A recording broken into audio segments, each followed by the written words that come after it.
So hello mga electrical na. So update tayo sa ating solar setup no.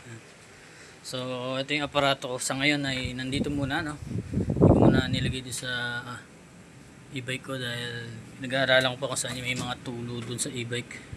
Kasi matuluan yung MPPT natin. So sa ngayon, yan 4.3 ampere current nya. Then battery is 74. Then yung panel is 16. So nagcha-charging siya ng current na 4.3. Okay. So ito yung solar panel ko yan. So ang struggle ko lang naman pagkabit nito ay yung itong solar panel natin. So hindi ko na tinanggal yung panlagay ng mga gamit no. Dito lang muna. Pero matibay naman. So 200 watts yan. Okay, yung umpisa nga dito lang yan sa 100 watts ko no to. Basta ngayon sa 200 na nilagay ko na doon. Then pati itong aparato lalagay ko na rin doon. So medyo malakas kasi sa kuryente talaga rin yung charger ng e-bike.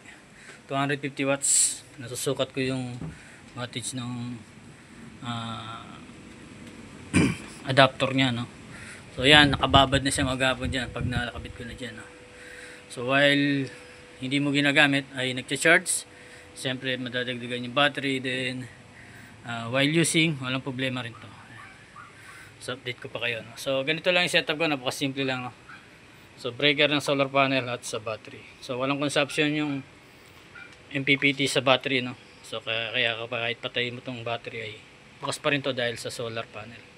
Sa solar panel siya kumukuha ng kuryente. Then if may battery siya ma-detect, babato niya papunta dun sa battery. Yan. So good, maganda tong inverter na to no? O, MPPT siya, boost converter no? So maraming gumagamit ito no? Hindi lang ako, foreigner, Amerikano, yan. So pinanood ko yan pati sa mga local natin no? Yung DIYers natin mga kababayan. So bago ko kinabit, so pinag-aralan ko, then testing sa maliit na battery, then sinalang ko na ngayon sa e-bike ko. Ayan, yan, masimple lang.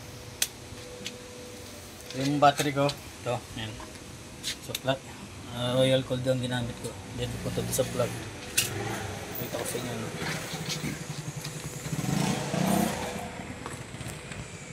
Okay. So sa ngayon dito ko muna nilagay yan for temporary no? Dito kasi yung AC charging. Then sa susunod dito ko lalagay sa loob na sa mismong lagay ng battery. Okay, so yan, ibay nang gawa ko naman, siguro naman hindi nalipa rin to no?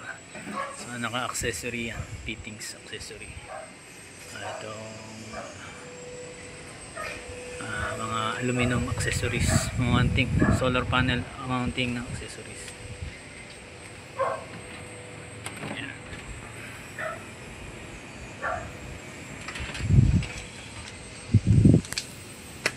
Init.